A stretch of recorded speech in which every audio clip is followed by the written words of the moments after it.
Na semana passada, nós vimos em Levítico 13 que algumas enfermidades de pele colocavam indivíduos em uma condição de impureza ritual temporariamente. Ou seja, essas condições de impureza eram condições que tornavam a pessoa inapropriado para entrar na presença de Deus, para se apresentar na presença de Deus no tabernáculo. E como Israel foi chamado para ser uma nação santa, um povo separado, enquanto uma pessoa estivesse em condições de impureza, ela deveria ficar à parte do lugar de culto. Ela não poderia se apresentar na presença do Senhor enquanto ela estivesse nesse estado, nessa condição de impureza ritual. Além disso, ela deveria ficar fora do arraial, separado do restante da nação, até que a sua enfermidade se desse por curada e o sacerdote fizesse a avaliação.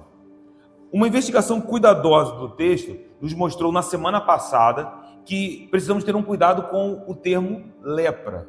Por vezes generalizamos o conceito olhando para o que entendemos como hanseníase e vimos que o capítulo de número 13 traz diagnósticos distintos, características que não podem ser usadas para apontar o que entendemos como lepra no conceito moderno de lepra, hanseníase. Mas diferentes tipos de enfermidades, de anomalias da pele são tratadas em Levítico 13 e todas essas anomalias colocavam as pessoas em condições de impureza ritual. Até esse ponto nós podemos lembrar do que falamos na semana passada. Com isso, as pessoas entravam nesse estado de impureza e enquanto estivessem doentes, assim elas permaneceriam. Alguns ficavam por 7 dias, outros por 14 dias, alguns por tempo indeterminado e, infelizmente, algumas enfermidades de pele eram de fato mortais e essas pessoas podiam, assim, até morrer por essas enfermidades. Contudo, isso não era o caso geral. Nós não podemos tratar o conceito de lepra que vimos aqui em Levítico 13, onde que qualquer um que fosse considerado com uma enfermidade de pele estava destinado a morrer dela. Muitos tinham a sua saúde restabelecida. E aí, uma vez que elas estavam curadas, que elas estavam saradas, elas não carregariam mais em si um aspecto de morte em vida. E como nós vimos na semana passada, era a função do sacerdote declarar a pessoa impura, também era a responsabilidade do sacerdote inspecionar a pessoa uma vez sarada e declará-la puro. Então é o que acontece nesse capítulo de número 14.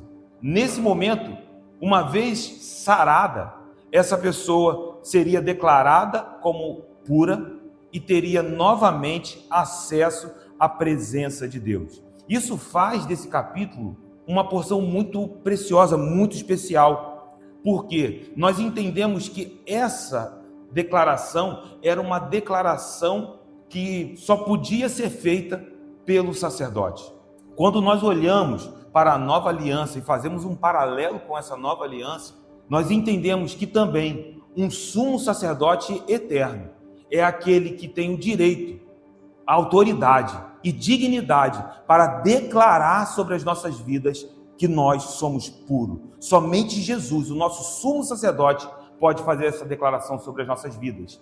E ele declarou isso sobre nós e por isso estamos aqui hoje na presença dele.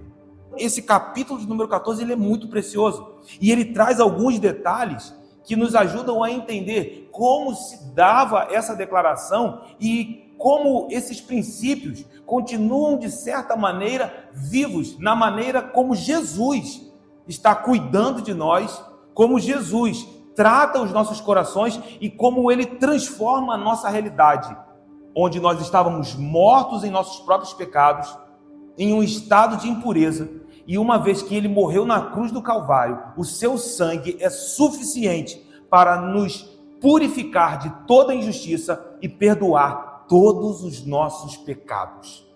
Então, a partir do versículo de número 1, esse é o tema do capítulo. A lei acerca do leproso, mas no dia da sua purificação. É o que nós lemos aqui. Disse o Senhor a Moisés: esta será a lei do leproso no dia da sua purificação e será levado ao sacerdote. Mas antes de sondarmos o texto, eu gostaria que pudéssemos ter um vislumbre do coração dessa pessoa. Pense na expectativa deste que carregou essa enfermidade.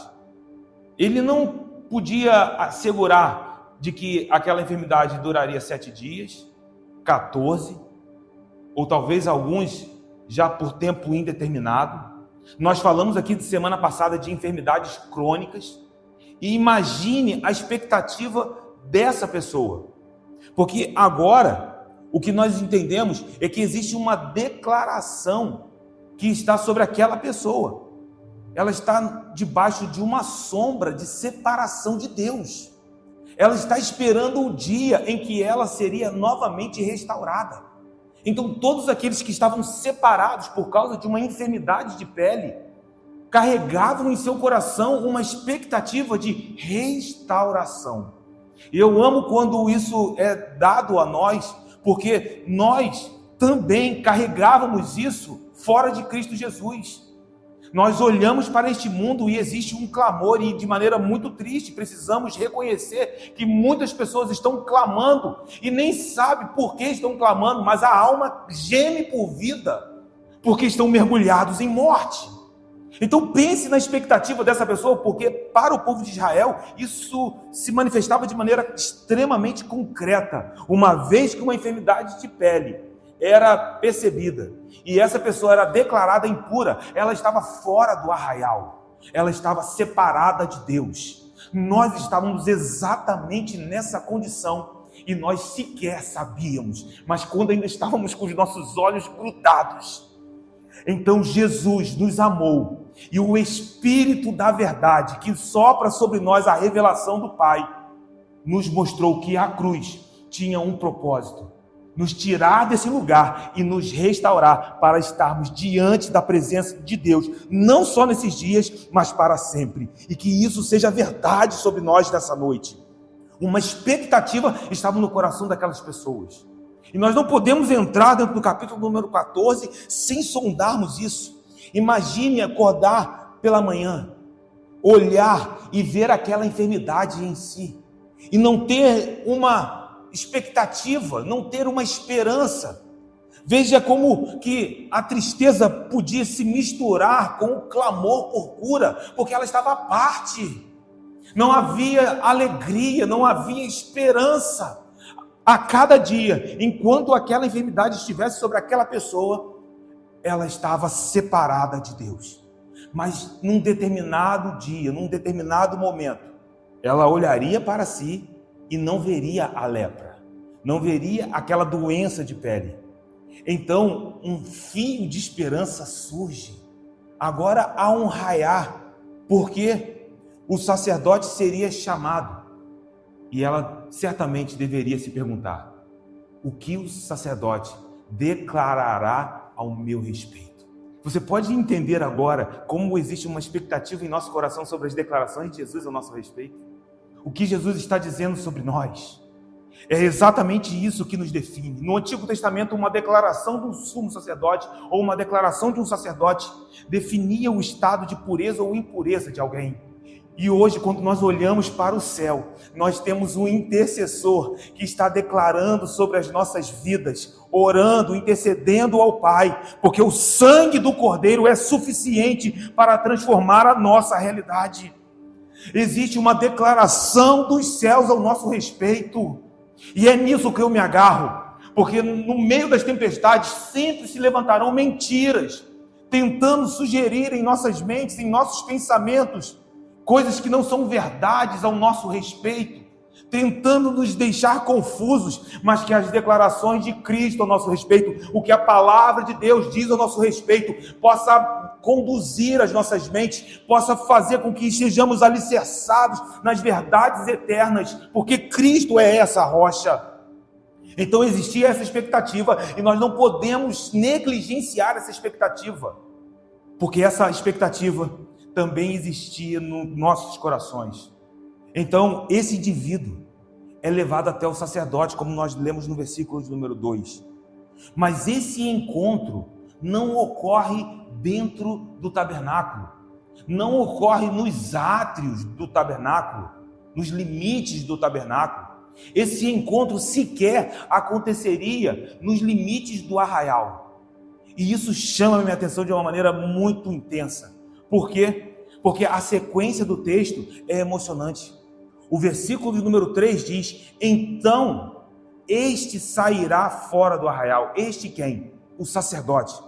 Ele sairá fora do arraial e o examinará se a praga da lepra do leproso está curada. Veja que ele é levado ao sacerdote, mas o sacerdote sai do arraial. Ele sai do tabernáculo. Você pode imaginar o coração daquela pessoa olhando de longe. O sacerdote saiu do seu lugar. Ele não está mais dentro do tabernáculo.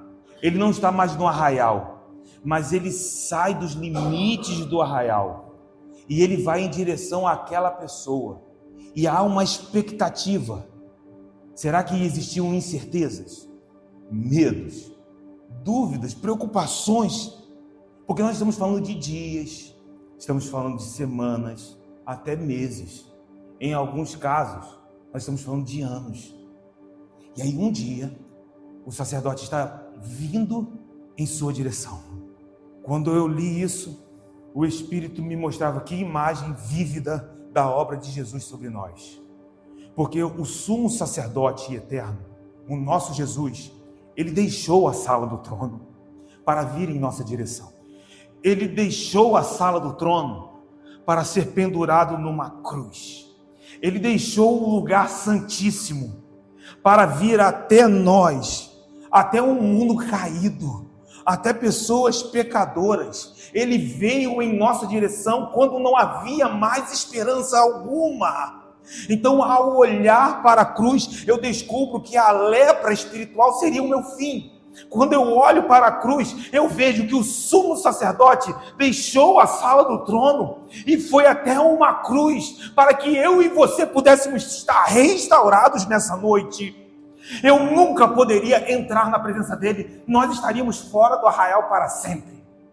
Nós estaríamos à parte.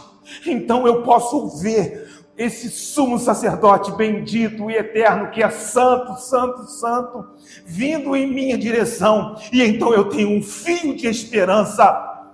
Esse fio de esperança se concretiza, porque o que nós lemos aqui é que este o examinaria. E aqui vemos um aspecto da superioridade do sacerdócio de Cristo Jesus, quando comparamos com o sacerdócio levítico no Antigo Testamento. Porque o sacerdote não podia fazer nada para curar aquela pessoa que estava doente. O sacerdote só poderia sair do seu lugar e ir até aquela pessoa. Ele só podia ir até o enfermo e verificar se ele estava curado ou não. Ele não podia curar alguém. O enfermo dependia de uma cura de Deus. O sacerdote só faria a inspeção. Mas o que você vê quando olha para Jesus? O sumo sacerdote que veio a nós é o próprio Deus que nos curou. Ele nos cura e nos salva. No Antigo Testamento, os homens buscavam ao Deus que cura.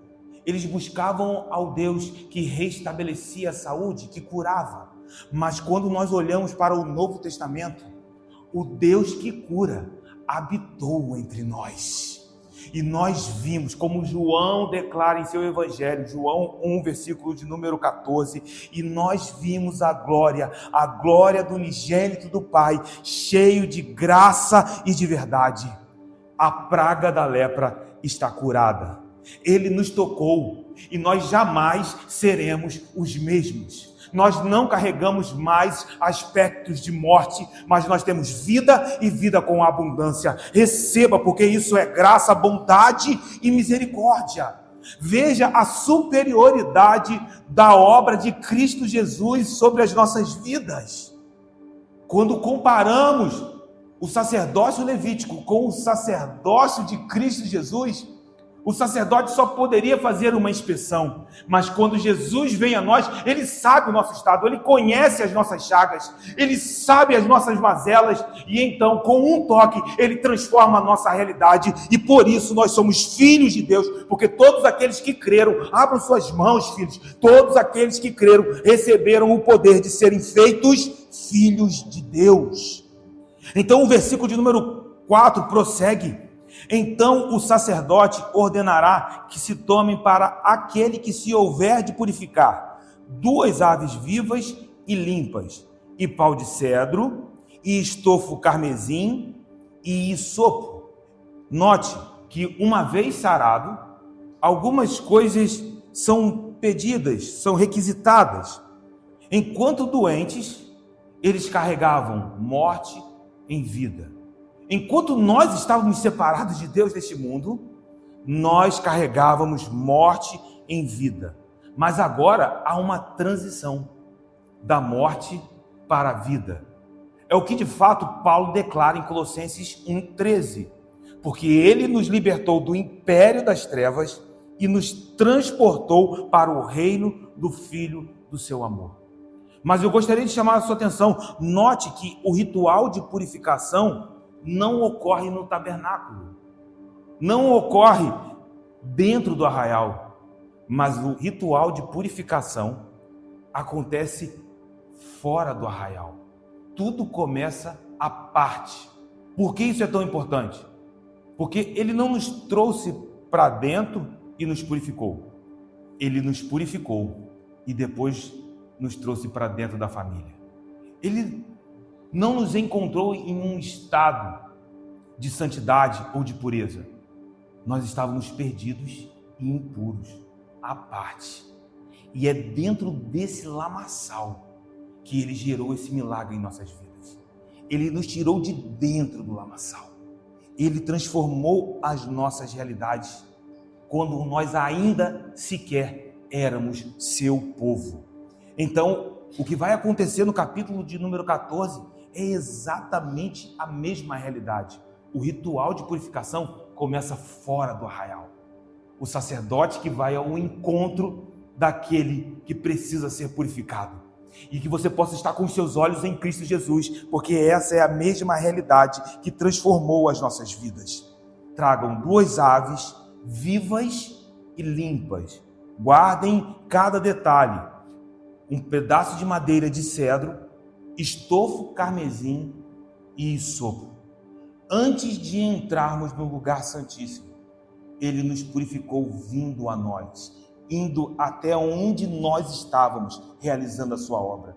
O que nós vemos no capítulo número 14 claramente aponta para a obra de Cristo Jesus, o Senhor vindo até a nossa realidade caída. E aí o versículo de número 5 continua: mandará também o sacerdote que se imole uma ave num vaso de barro sobre águas correntes. Eram 2 aves, mas uma delas precisava ser imolada. Note que ela era imolada sobre um vaso de barro e havia águas frescas ou águas correntes ou águas de um córrego, onde o sangue poderia ser misturado com as águas. Provavelmente, se houvesse um córrego, se retirava um pouco de água com esse vaso e ali, sobre aquele vaso, a ave era imolada. Então o sangue se misturava com a água. O sacrifício dessa ave era necessário. E aí, por quê? Precisamos estar conectados com o capítulo de número 13. O leproso havia carregado sobre si um aspecto de morte em vida. Nós falamos isso quando fizemos um paralelo com o que Arão declarou a respeito da sua própria irmã Miriam. Quando acometida de lepra, o que Arão disse? Minha irmã parece um bebê natimorto, um aborto que já está sendo consumido pela morte, que tem parte da sua carne sendo consumida. Ela está viva, mas tem aparência de morte. E se existe morte, existe uma evidência do salário do pecado. Está morto. E para que haja vida, outra vida precisa ser entregue. Então uma ave precisava ser imolada. Note que quantas aves foram solicitadas? 2. Mas uma é imolada. Porque todo pecado, guardem isso, todo pecado é consumado em morte. Seja na morte do pecador, seja na morte de um animal substituto, seja na morte do próprio Filho de Deus em nosso lugar. O salário do pecado continua sendo a morte. E isso é uma mensagem urgente. Porque, meu irmão, se nós temos vida hoje, é porque um dia alguém morreu em nosso lugar. Se hoje nós temos vida e vida com abundância, isso não significa que recebemos graciosamente ou gratuitamente e ninguém pagou o preço. Pelo contrário, alguém pagou um preço que nós não somos capazes de calcular. Então celebre a Jesus, porque quando nós olhamos para essa ave sendo imolada, nós entendemos que morte é o salário do pecado. E para que haja vida, outra vida precisava ser entregue. Mas o versículo de número 6 continua. Porque se uma ave é imolada, outra ave continua viva. E tomará a ave viva, e o pau de cedro, e o estofo carmesim, e o hisopo, e os molhará no sangue da ave que foi imolada sobre as águas correntes. Veja que na mistura do sangue do sacrifício, juntamente com as águas correntes, eles molhavam a segunda ave, molhavam o pau de cedro, eles molhavam esse pedaço de estofo carmesim, bem como o hisopo. O hisopo é um vegetal, um galho. Eles molhavam esses elementos com a água misturada com o sangue do animal que havia sido imolado. E a mistura do sangue com a água é extremamente significativa para nós. Por quê? Porque ao passo que o sangue aponta para o sacrifício substitutivo, aquele que morreu em nosso lugar, nós também vemos que a água remete à pureza do novo nascimento. Quando olhamos para o Evangelho de João, nós encontramos isso de maneira muito clara. Jesus falando a Nicodemos, por exemplo, que é necessário nascer da água e do Espírito. Quando Jesus está na cruz do Calvário e ao morrer na cruz, os soldados vão verificar se de fato ele está morto. E com uma lança eles perfuram a lateral, o lado de Jesus. Abra tua Bíblia em João, capítulo de número 19. Vamos ler os versos de número 33 e 34. Olha o que o texto diz. Chegando-se, porém, a Jesus, como vissem que já estava morto, não lhe quebraram as pernas. Mas um dos soldados lhe abriu o lado com uma lança, e logo saiu sangue e água. Sangue e água estão presentes nessa imagem. E eu acho que para entendermos o tema sangue e água misturados, nós também deveríamos ler 1 João capítulo número 5. Abra em 1 João capítulo número 5, versos de número 6 a 8. Olha o que o texto diz. Este é aquele que veio por meio de água e sangue. De quem João está falando? De Jesus Cristo. Não somente com água, mas também com água e com o sangue. E o Espírito é o que dá testemunho, porque o Espírito é a verdade. Pois há 3 que dão testemunho no céu: o Pai, a Palavra e o Espírito Santo. E estes 3 são um. João está se referindo à Trindade. Verso de número 8. E 3 são os que testificam na terra: o Espírito, a água e o sangue, e os 3 são unânimes num só propósito. Veja que João está dizendo a nós que a realidade de Jesus Cristo, aquele que veio a nós, ele veio por meio de água e de sangue. Como isso se dá? Quando nós lembramos de João Batista batizando, ele, de maneira muito clara, entendia o seu ministério. João batizava com água.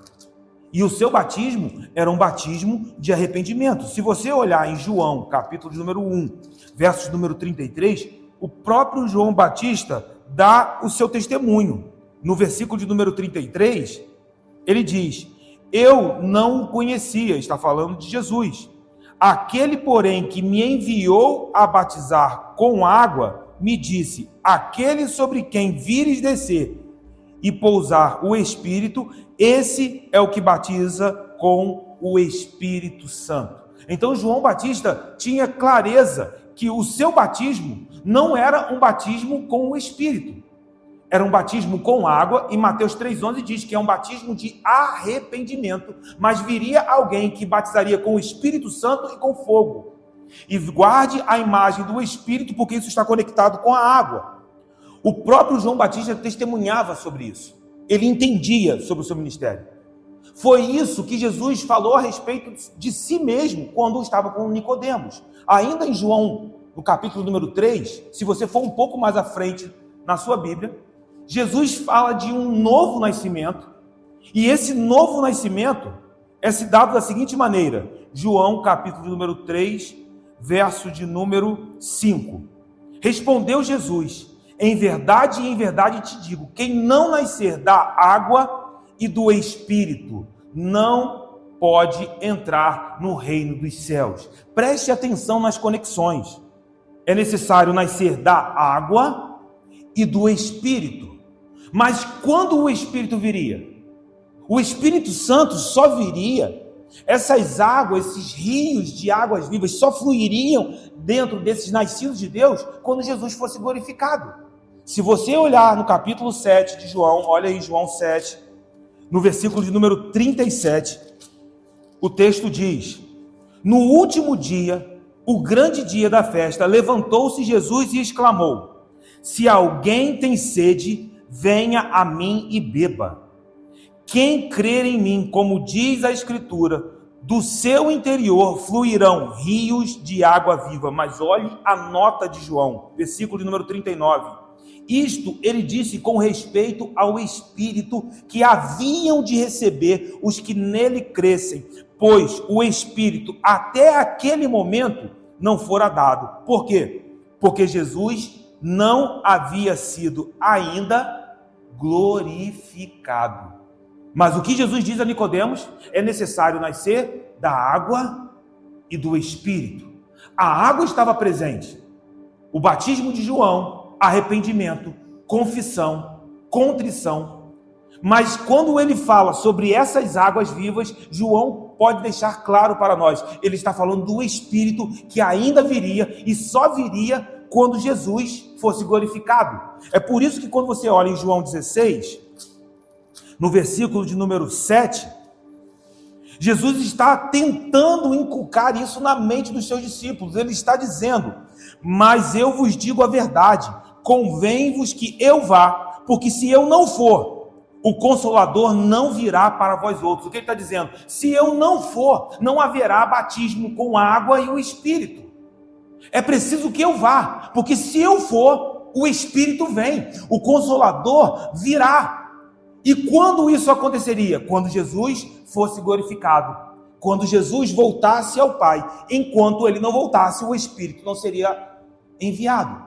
Aí eu pergunto a vocês: quando isso aconteceu? Quando que o Filho pôde então voltar ao Pai? Depois que ele morreu na cruz do Calvário. Depois que o seu sangue foi vertido na cruz do Calvário. Uma vez que ele foi crucificado e o seu sangue foi derramado por nós, agora nós temos acesso a esse lugar aonde Jesus Cristo, que não veio só por água, mas veio por água e sangue, e nesse lugar nós somos alcançados. Então o que nós vemos quando Jesus, na sua morte, ele é rasgado em seu lado, e ali vemos água e sangue, aquela lança demonstrava que Jesus de fato estava morto. Meu irmão, isso precisa nos chocar. Jesus morreu. Aquele que é vida, que nos dá vida eterna, ele atravessa o véu da morte. Ele enfrenta a minha morte e a sua morte. De fato, isso é uma realidade que choca toda a eternidade. Mas no mesmo lugar onde água e sangue sai de Jesus, uma declaração também é feita. Porque ali nós vemos que todos aqueles que nele creem, e eu sei que nós estamos aqui reunidos em uma só fé, todos aqueles que nele creem são trazidos para essa realidade. E então, nesse lugar onde nós estávamos mortos, nós temos vida e vida com abundância. Água e sangue. Meu irmão, nós estamos falando do sacrifício vicário do nosso mestre. Nós estamos falando do sacrifício de Jesus Cristo na cruz do Calvário. Então lembra de 1 João 5,6? Não é só por água. É necessário que ele padeça. É necessário que o nosso mestre enfrente a cruz. E foi isso que ele fez por mim e por você. Para que nós pudéssemos ter a nossa realidade transformada. Volte a Levítico 14. Uma ave que é imolada e o seu sangue se mistura com água. Água e sangue. O versículo de número 7 prossegue. Porque o que nós vemos é que sobre este que há de purificar-se da lepra, então aspergirá 7 vezes. Ele vai usar o galho de ensopo. Ele vai usar esse bastão de cedro com esse pedaço de estofo carmesim. Ele vai usar esses instrumentos para aspergir 7 vezes sobre aquele que estava leproso. E então o declarará limpo e soltará a ave viva para o campo aberto. Veja o que era aspergido sobre aquele que precisava ser purificado: água e sangue, da mesma maneira como nós fomos alcançados. Só que uma vez que essa água e o sangue era aspergido sobre aquela pessoa que estava sendo purificada, a ave que estava viva, agora ela é solta, ela não é imolada, porque um sacrifício já havia sido feito, e ela, debaixo de água e sangue, agora ela está livre para viver uma nova vida. Da mesma maneira, uma vez que água e sangue, a água do Espírito e o sangue do nosso Senhor alcançou as nossas vidas, nós agora podemos abrir as nossas asas. Existe um lugar onde nós fomos restaurados. Esse pássaro vivo, esse pássaro solto simboliza um recomeço. Meu irmão, é um lugar de novas oportunidades que são liberadas no ato da purificação. Eu quero dizer que foi essa a oportunidade que nós recebemos em Cristo Jesus. Meu irmão, nós recebemos um novo começo em Cristo. Nós recebemos essa oportunidade porque Jesus Cristo na cruz do Calvário completou essa obra. E hoje nós temos vida e vida com abundância. Agora note que a ave, ela não era solta antes de que ela fosse molhada pelo sangue e pela água fresca. Existem pessoas que querem liberdade, mas não entendem que esse mundo é um mundo de escravidão. Somente em Cristo Jesus nós somos verdadeiramente livres. Essa ave não era solta até que ela fosse molhada por água e sangue. Não há vida para nós fora do sangue de Cristo e fora da água do Espírito. É dentro desse lugar que nós somos verdadeiramente livres, que nós somos sarados, restaurados. Pessoas estão procurando vida, mas fora do sangue de Cristo e da água do Espírito, só encontrarão morte, porque só Ele é o doador de toda a vida. Então você pode conectar as imagens. Uma ave está solta, ela está livre, ela está viva. Quando eu olho para cada um de nós aqui, nós estamos livres, nós estamos vivos e vivos para sempre. Agora, nos versículos de número 8 e 9, 4 pontos surgem e eles podem ser observados em sua própria simbologia. Porque o versículo de número 8 diz: aquele que tem de se purificar, lavará as vestes, rapará todo o seu pelo, banhar-se-á com água e será limpo. Depois entrará no arraial, porém ficará fora da sua tenda por 7 dias. Ao 7º dia, rapará todo o seu cabelo, a cabeça, a barba e as sobrancelhas. Rapará todo o pelo, lavará as suas vestes, banhará o corpo com água e será limpo. Note 4 aspectos que surgem aqui nesses versículos. O primeiro, lavar as vestes. Uma vez que ele foi purificado, ele precisa entender que as suas vestes são lavadas. E quando olhamos para Apocalipse, capítulo de número 22, nós entendemos que essa realidade também está liberada sobre as nossas vidas. Apocalipse 22, verso número 14, chama de bem-aventurados. Mais do que felizes, aqueles que lavam as suas vestiduras no sangue do Cordeiro, para que lhes assista o direito à árvore da vida e entrem na cidade pelas portas. Veja como que isso se conecta com Levítico. Uma vez que nós fomos alcançados pelo sacrifício que nos purifica, nós temos a oportunidade de termos as nossas vestes lavadas pelo sangue do Cordeiro, e agora podemos ter a certeza, a convicção de como a palavra nos chama, bem-aventurados, mais do que felizes, porque nós estamos indo em direção à eternidade e nos está prometido a árvore da vida, está prometido a nós eternidade.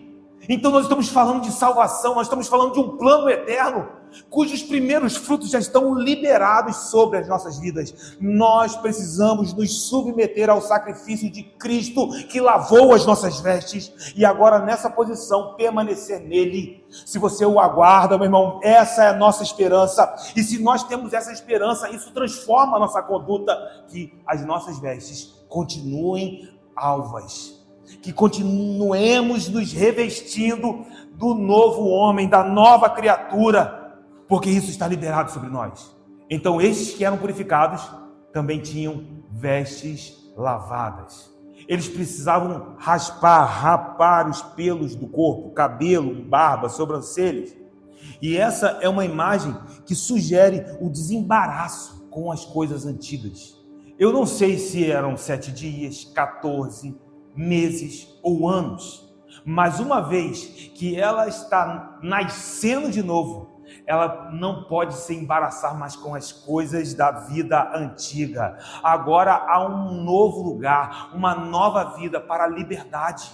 E isso também aponta para o que nós precisamos viver em Cristo Jesus. Se nós fomos purificados nele, meu irmão, se essa obra de fato é verdade sobre a tua vida, nós não podemos nos embaraçar com as coisas antigas, com o velho mundo. As coisas velhas se passaram, tudo se fez novo. Então era uma imagem de um desembaraço com as coisas antigas. Mas continue dentro dos versículos 8 e 9.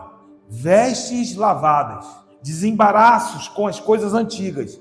Mas não só as vestes precisavam ser lavadas, também aqueles que usariam as vestes precisavam se banhar. Porque quando Cristo se entregou por nós, ele fez esse sacrifício, ele morreu por nós, para que nós fôssemos purificados pela lavagem de água, pela sua palavra. E é assim que nós somos lavados todos os dias. Nós somos lavados pelo poder da palavra. Nós somos limpos pelo poder da palavra. Meu irmão, se você deixar de alimentar o teu coração com a palavra de Deus, se você deixar de alimentar o espírito com a palavra de Deus, você está caminhando para a ruína. Você pode tropeçar a qualquer momento, porque o que nos mantém de pé é a palavra da verdade. Jesus está falando com os seus discípulos em João 15, no verso número 3, e ele diz: vocês já estão limpos, mas limpos de que maneira? Limpos pela palavra que eu liberei sobre vocês. E que nessa noite a palavra do Senhor continue sendo liberada sobre nós, porque é essa palavra que nos limpa. Como Paulo escreve na epístola aos Efésios, no capítulo de número 5, nos versos 25a e 26, Quando Cristo se entregou por nós, Ele fez para que nós fôssemos santificados pela lavagem de água. É a palavra dele, a palavra da verdade que está sobre nós. E por fim, há um quarto aspecto, porque há um período de separação de 7 dias previsto em Levítico. E por que isso é tão importante? Porque ele estava purificado, poderia entrar no arraial, mas precisava ficar 7 dias à porta da tenda. Ele não poderia entrar. O leproso estava sarado, mas precisava aguardar até o 8º dia. Talvez aqui Calvino tenha chegado mais perto da percepção do que esse versículo significa. Porque nós estamos falando de um novo nascimento. Nós estamos falando de alguém que nasceu de novo. E como era feito o ato da circuncisão? Era no dia que nascia? Não. Era no 8º dia. Aqueles que recebiam a cura de sua lepra eram pessoas consideradas como alguém que nasceu de novo. Eles tinham carregado morte em vida, mas agora estavam sarados. Eles poderiam desfrutar das bênçãos da aliança, mas após o 7º dia, o leproso sarado, ele seria declarado limpo. Somente no 8º dia, ele poderia entrar novamente dentro da sua tenda. Você nasceu de novo. Tudo isso no Antigo Testamento são placas, mas quando nós olhamos para o Novo Testamento, percebemos que a circuncisão hoje não é mais na carne, mas é uma circuncisão em nossos corações, porque os nossos corações foram marcados pelo que Jesus liberou sobre nós na cruz do Calvário. Nós temos vida, e vida com abundância, porque nós nascemos de novo. Ele não só nos sarou, Ele nos deu uma nova vida. Ele mudou a nossa realidade. Nós não somos mais quem nós éramos. Nós somos nova criatura em Cristo Jesus. E então ele precisava aguardar até esse 7º dia e então trazer 4 sacrifícios. E aqui eu gostaria de chamar a sua atenção. 4 sacrifícios eram solicitados, requisitados a esse que estava sarado. E a sequência aqui é muito importante. Por quê? Veja que só aqui, a partir do versículo de número 10, 11, é que este que está sarado pode então trazer sacrifícios até a presença do Senhor. Por que a sequência é muito importante? Porque antes ele estava impuro. E alguém que estivesse impuro não podia entrar na presença de Deus. Somente após a purificação, o indivíduo traria os sacrifícios, traria as ofertas ao Senhor. Por que isso é importante para nós? Porque antes de adentrarmos na presença santa, em adoração aceitável, em adoração agradável a Deus, Jesus nos purificou de nossos pecados. Ele primeiro veio a nós. E é isso que começa a ser descrito a partir do versículo de número 10. Olhe para a tua Bíblia. No 8º dia, ele esperou os 7 dias, mas no 8º dia tomará 2 cordeiros sem defeito, uma cordeira sem defeito, de 1 ano, e 3 dízimas de 1 efa de flor de farinha, para oferta de manjares, amassada com azeite, e separadamente um cestário de azeite. Se você está com uma NVI, é uma espécie de caneca de azeite. Então seria trazido ao Senhor alguns animais e alguns elementos para que eles pudessem ser oferecidos ao Senhor. 2 cordeiros sem defeito, uma cordeira sem defeito de 1 ano, além disso, 3 porções da melhor farinha e 1 porção de azeite. Isso é solicitado no versículo de número 10. O versículo de número 11 prossegue. E o sacerdote que faz a purificação apresentará o homem que houver de purificar-se e essas coisas diante do Senhor, à porta da tenda da congregação. Então agora, aquele homem vem até a porta da tenda da congregação. Não perca o que nós falamos no início. Ele estava fora do arraial. Ele não tinha acesso à presença. Mas uma vez que foi restaurado, purificado, ele podia desfrutar novamente da presença de Deus. É isso que nós estamos vivendo aqui hoje. Nós não éramos filhos. Nós não éramos povo. Nós estávamos à parte. Ele estava impedido por causa da sua lepra. nós estávamos impedidos por causa dos nossos pecados. A lepra daquele homem o tornara indigno, mas agora sarado, curados, restaurados, ele podia experimentar a cura, o favor divino. E eu quero que você se alegre na presença de Deus, meu irmão, porque é esse Deus que nos sustenta, que nos cura, que nos restaura, que cuida até mesmo das nossas feridas, que transforma as nossas realidades. Hoje nós podemos desfrutar disso porque Jesus viabilizou esse caminho para nós. Hoje nós podemos adentrar ao Santíssimo Lugar e com confiança, porque existe misericórdia e graça, existe uma âncora que está lançada dentro do Santo dos Santos, e essa âncora chama-se Jesus Cristo, o Filho de Deus. Ele é a nossa âncora, a nossa certeza. Então agora esse homem pode se apresentar de novo na presença do Eterno. E aí o versículo de 12 a 14 nos mostra como esses sacrifícios começavam a ser oferecidos. É esse momento onde que novamente ele está no lugar de adoração. O verso de número 12 diz: então tomará um dos cordeiros, eram dois, ele tomará um dos cordeiros e o oferecerá por oferta pela culpa, e o cestário de azeite, e os moverá por oferta movida perante o Senhor. Vou até o verso de número 14.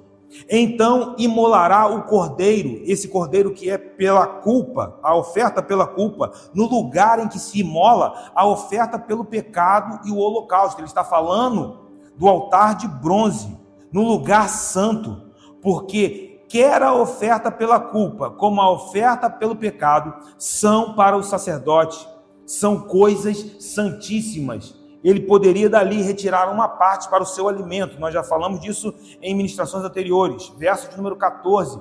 O sacerdote tomará do sangue da oferta pela culpa e o porá sobre a ponta da orelha direita daquele que tem de purificar-se, e sobre o polegar da mão direita, e sobre o polegar do seu pé direito. Nós vimos um pouco da descrição desses rituais nos primeiros capítulos de Levítico, quando nós falamos sobre o holocausto, nós falamos sobre a oferta pela culpa, a oferta pelo pecado de restituição, e isso continua sendo preservado aqui, as prescrições continuam. Mas eu gostaria de chamar a sua atenção para os versículos de 23 a 32, porque no momento da leitura eu até disse, vejam como eles se repetem. Se você olhar no versículo de número 23, veja o que diz: ao 8º dia da sua purificação, os trará ao sacerdote à porta da tenda da congregação perante o Senhor. É o mesmo texto. O sacerdote tomará o cordeiro da oferta pela culpa e o cestário de azeite e os moverá por oferta movida perante o Senhor. Então o sacerdote imolará o cordeiro da oferta pela culpa e tomará do sangue da oferta pela culpa e o porá sobre a ponta da orelha direita daquele que tem de purificar-se, e sobre o polegar da sua mão direita e sobre o polegar do seu pé direito. O texto continua: derramará do azeite na palma da própria mão esquerda e com o dedo direito aspergirá do azeite que está na sua mão esquerda 7 vezes perante o Senhor, ou sobre o altar. Porá do azeite que está na sua mão na ponta da orelha direita daquele que tem de purificar-se, e no polegar da sua mão direita e no polegar do seu pé direito, por cima do sangue da oferta pela culpa. O restante do azeite que está na mão do sacerdote porá sobre a cabeça do que tem de purificar-se, para fazer a expiação por ele perante o Senhor. Por que eu li os dois textos e eles estão em paralelo? Porque o que vai diferenciar a primeira parte desta segunda parte são as posses do adorador. Porque na primeira parte nós vimos que era solicitado 2 cordeiros. Aqui, se a pessoa não tivesse condições, ela poderia trazer 2 pombinhos ou 2 rolas. Mas o ponto é que o ritual é feito como nós vimos nos capítulos 4, 5. O adorador colocava a mão sobre o animal que seria sacrificado, porque ali era necessário que houvesse um entendimento de que aquela oferta era uma oferta pela culpa, que aquele gesto simbolizava uma substituição, era uma vida por outra vida. Há muita graça aqui, porque é a vida de um homem em troca de um animal, e deveria ser outro homem. Mas Deus ainda assim, com graça e misericórdia, Ele espera um momento, porque não havia homem sem defeito. Não havia alguém que pudesse ser entregue para que de fato o pecado fosse expiado. Mas isso no Antigo Testamento. Mas quando nós alcançamos o momento em que a Bíblia chama de plenitude dos tempos, um homem sem pecado nasce sobre a terra. Nasce em Belém e o nome dele é Jesus. Ele é o sacrifício perfeito. Então lá ainda como sombra, o adorador colocava sua mão sobre aquele animal. Era um momento de entrega, de confissão. E aí talvez você até diga, mas Zeca, ele estava doente, em que ele pecou? E nós falamos disso na semana passada. A morte é uma metáfora do que aconteceu no Jardim do Éden. Quando o homem pecou, morte entrou no mundo. Nós morremos porque existe pecado no mundo. Então, quando Jesus morre na cruz do Calvário, ele não só vence a morte, mas ele quebra a maldição do pecado que estava sobre as nossas vidas. Meu irmão, celebre isso. Cara, que isso traga frescor para a nossa alma, que isso aponte para quem ele é, o nosso Redentor, o nosso Salvador. Só que o ato da purificação agora não está apenas marcado por sangue, mas nós lemos aqui que também havia azeite. Os versículos que nós lemos é que uma parte de azeite era trazido no versículo de número 15 a 18. E esse azeite fará a diferença, porque existe sangue, onde nós somos alcançados e existe perdão dos pecados. Mas após sermos purificados, ele também nos promete uma unção. Então, sabe, o azeite aqui é derramado até de maneira semelhante à consagração sacerdotal. Porque lá na consagração dos sacerdotes, também foi molhado a ponta da orelha direita, o polegar direito da mão, o polegar do pé direito. Só que o azeite que foi usado na consagração de Arão e dos sacerdotes era diferente. Aí você vai dizer, mas como que você sabe disso? Basta a gente olhar Êxodo, capítulo de número 30. Se você tem uma Bíblia com epígrafes, você vai ver que a epígrafe diz o óleo da santa unção, pelo menos na minha versão. Porque aqui o Senhor dá a Moisés como o óleo da unção deveria ser composto. Era um óleo composto com diferentes tipos de especiarias. Olha o versículo de número 23. Tu, pois, toma das mais excelentes especiarias, de mirra fluída de 500 ciclos, de cinamomo odoroso, a metade, a saber, 250 ciclos, e do cálamo aromático, 250 ciclos, e ele vai compondo esse óleo. Então era um óleo composto. Hoje, quando nós vamos no mercado, nós temos lá, a gente compra o azeite, né, culinário, e tem o óleo composto. Aí o óleo composto é uma mistura de diferentes tipos de óleo. É interessante que aqui o óleo da Santa Unção era também um óleo aromático composto. Só que esse óleo não poderia ser usado para nenhuma outra finalidade, a não ser a unção dos utensílios do tabernáculo e dos sacerdotes. Se você olhar aí o versículo de número 32, olha o que o texto diz. Não se ungirá com ele o corpo. Olha o que ele está dizendo. Olha, esse óleo é muito perfumado. É um óleo especial, mas você não pode usar para se perfumar. Não se ungirá com ele o corpo do homem que não seja sacerdote, nem fareis outro semelhante da mesma composição. O que ele está dizendo? Você pode até saber como que esse óleo é composto. Você sabe as medidas, mas você não pode produzir esse óleo para você. Por quê? Porque ele é santo e será santo para vós outros. Qualquer que compuser óleo igual a este, ou dele puser sobre um estranho, será eliminado do seu povo. Então, quando nós voltamos a Levítico 14, ali um azeite está sendo usado nos mesmos moldes da unção do sacerdote, porque vai ser colocado óleo sobre a cabeça, sobre a ponta da orelha direita, sobre o polegar da mão direita, sobre o polegar do pé direito. Os moldes são os mesmos, mas o óleo é diferente.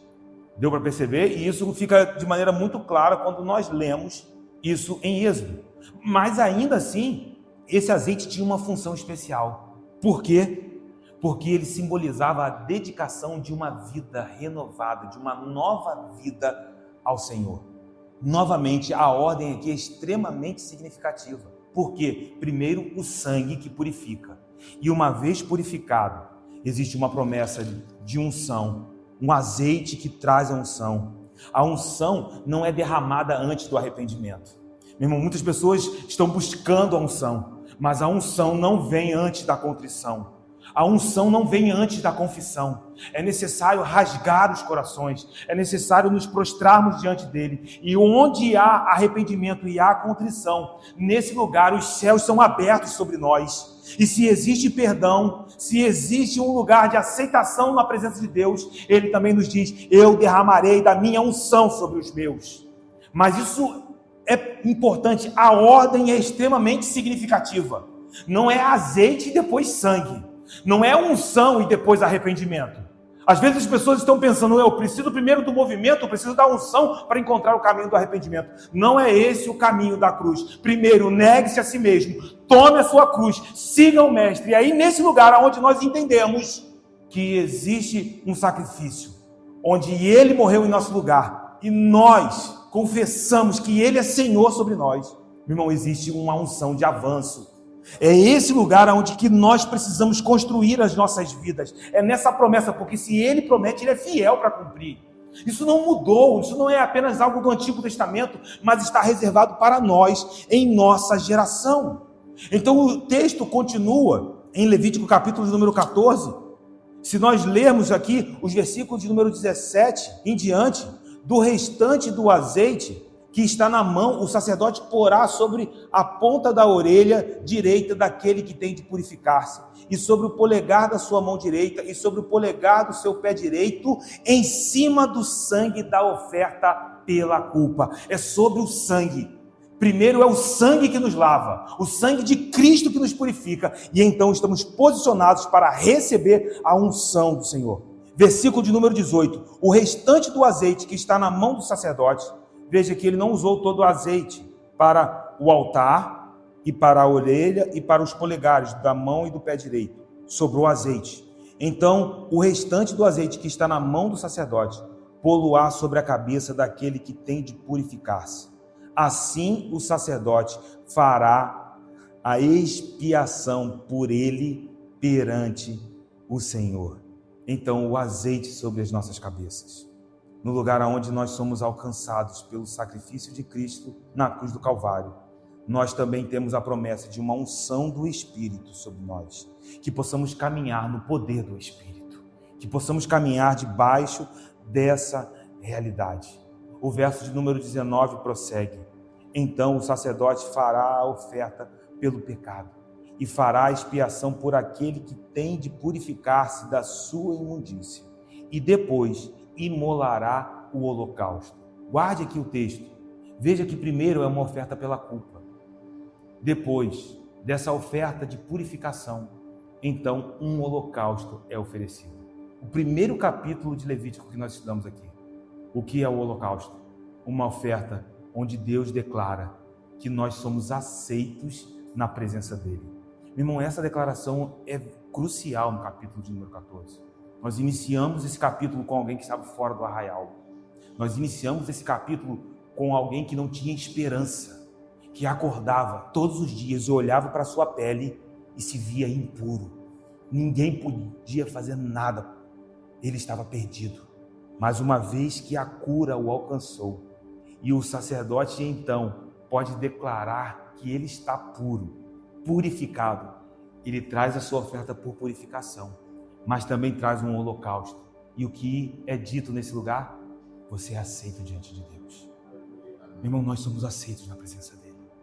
Porque Jesus Cristo, ele não é só a oferta que nos purificou. O sangue de Jesus não somente nos purificou de todos os nossos pecados, de nossas injustiças. O sangue de Jesus também viabilizou um caminho para que nós pudéssemos ser aceitos na presença de Deus. Hoje nós temos paz com Deus. Esse é o caminho da nova aliança. Jesus é o sacrifício pelos nossos pecados, mas é também aquele que te faz aceito na presença do Pai. Então glorifique a Jesus. Os versículos de número 20 e 21 conectam com a parte que nós lemos mais à frente. O versículo de número 20 diz: e o oferecerá com a oferta de manjares, ou seja, o holocausto era oferecido juntamente com a oferta de manjares sobre o altar. E assim o sacerdote fará expiação pelo homem, e este será limpo. Mas e se ele for pobre, e as suas posses não lhe permitirem trazer tanto, tomará um cordeiro pela oferta pela culpa, como oferta movida, para fazer expiação por ele, e a dízima de 1 éfa de flor de farinha amassada com azeite, para oferta de manjares, e 1 cestário de azeite, 2 rolas ou 2 pombinhos, segundo as suas posses, dos quais um será para oferta pelo pecado, e o outro para o holocausto. E eu quero chamar a sua atenção aqui para algo que talvez numa leitura passe despercebido. São detalhes. O que é solicitado na primeira parte do capítulo número 14? 2 cordeiros, 1 cordeira, 3 éfas de farinha e 1 cestário ou uma caneca de azeite. Mas e se a pessoa não tiver condições? Ela vai trazer 1 cordeiro, 2 rolas ou 2 pombinhos, 1 éfa de farinha, não mais 3 éfas de farinha, 1 éfa de farinha e 1 cestário de azeite. Note que para o holocausto e para a oferta pelo pecado, que é uma oferta de restituição, foi pedido 1 cordeiro e 1 cordeira. E essas ofertas podiam ser ajustadas segundo as posses do adorador. Se ele não tivesse condições, poderia trazer 2 rolinhas ou 2 pombos. Mas veja que para a oferta pela purificação, não há redução de valor. Percebeu isso? Continua sendo exigido 1 cordeiro. E aí talvez você diga, por que isso? Quando nós olhamos para a oferta da purificação, isso aponta para o alto preço da morte. E talvez a gente não entenda isso olhando para essa circunstância com a nossa mente moderna. Mas se o leproso ele não tivesse condições de trazer 1 cordeiro para o holocausto, tudo bem, traga a sua pombinha. Mas essa oferta de purificação, de morte pela vida, ela não pode ter seu valor alterado. A morte era um aspecto incompatível com a natureza de Deus e continua sendo. O valor desse sacrifício não pode ser reduzido. E aí, de igual modo, nós podemos olhar para a nova aliança e entender que essa realidade continua se aplicando a nós. Porque nós nascemos num mundo caído. Nós estávamos separados de Deus. Usando uma metáfora, nós tínhamos uma lepra espiritual. E o salário dessa lepra seria a nossa própria morte. Nós herdamos a natureza de Adão. Nós estávamos perdidos nesse mundo. E qual foi o preço da nossa redenção? Qual foi o preço para que nós pudéssemos ser sarados? Eu vou te dizer que é um preço que não pode ser mensurado. Que dirá ser reduzido? Quando nós olhamos para o sangue daquele que nos purificou, nós vemos um valor que só Deus Pai, que só o Filho conhecem. Eis o Cordeiro de Deus que tira o pecado do mundo. Isso não pode ser negociado. Não há outro valor, não há alguém que possa mensurar um valor, não, mas isso não pode ser reduzido, ninguém pode reduzir isso. É o valor do sangue de Cristo Jesus na cruz do Calvário, que nos lavou, que nos purificou, que nos tirou do lugar de morte e nos deu vida e vida com abundância. Mais uma vez nós percebemos que o Cordeiro de Deus que foi entregue por nós, esse Cordeiro é o sacrifício suficiente. E uma vez que agora sim, purificados, as diferenças sociais não mais importam. As diferenças econômicas não mais importam. Se for para o holocausto, traga sim a rolinha, traga o pombo. Se for uma oferta de manjares, eu não tenho 3 éfas de farinha, traga 1 éfa de farinha, porque o que você tem no bolso não te define diante da presença de Deus. Mas se uma vez que foi alcançado pelo sangue do Cordeiro, meu irmão, isso te posiciona como alguém aceito, purificado, que pode desfrutar da aliança, da bênção do Senhor. É esse o lugar. A oferta de manjares, no versículo de número 20, é uma oferta de cereais. É uma oferta que nos remete ao pão que é colocado sobre a mesa. E nós falamos sobre isso no capítulo de número 2. Um lugar onde os nossos dias, o nosso cotidiano é dedicado a Deus. A lepra daquele homem tinha sido uma marca de morte que arrancara dele a oportunidade de viver na presença de Deus. Mas uma vez que ele recebeu o favor divino, ele foi restaurado na presença do Senhor. E novamente, ele poderia entregar ao Senhor todo o seu ser e o melhor dos seus dias. É exatamente o que nós desfrutamos aqui. Hoje nós podemos ouvir essa declaração eterna. O sumo sacerdote que saiu do santíssimo lugar, ele desceu do próprio trono para vir até nós. Meu irmão, eu vou dizer, quando nós chegarmos na eternidade e contemplarmos o trono dele, nós vamos ficar chocados, porque nós vamos dizer: Jesus, como o Senhor pôde trocar este trono por uma cruz? E certamente parte da sua resposta será: porque eu amei vocês, porque vocês são a minha recompensa. Ah, meu irmão, e ele veria o fruto do seu penoso trabalho e se alegraria. É o que Isaías declara sobre nós. Ele mesmo se ofereceu como um sacrifício que nos purificou. Nós não seremos mais consumidos por nenhuma sombra de morte do passado. Eu quero declarar em nome de Jesus sobre nós nessa noite: nenhuma sombra de morte, nenhuma sombra do passado tem poder sobre cada um de nós aqui. Tem autoridade, tem legalidade. Que as nossas mentes sejam blindadas em nome do Senhor Jesus. Em Cristo nós temos vida e vida com abundância. Ele nos purificou de toda injustiça. Você é a recompensa do Cordeiro de Deus. O sumo sacerdote desceu do seu trono, veio até nós para que nós tivéssemos vida e vida com abundância. E se formos tocados por ele, nós jamais seremos os mesmos. Coloque a tua mão sobre o teu coração. Espírito Santo da verdade, muito obrigado, porque nos mostra como Jesus é amável, como Jesus não desiste de nós. E nós que estávamos mortos fora do arraial, a parte do seu povo, nós fomos alcançados, porque o sumo sacerdote saiu do seu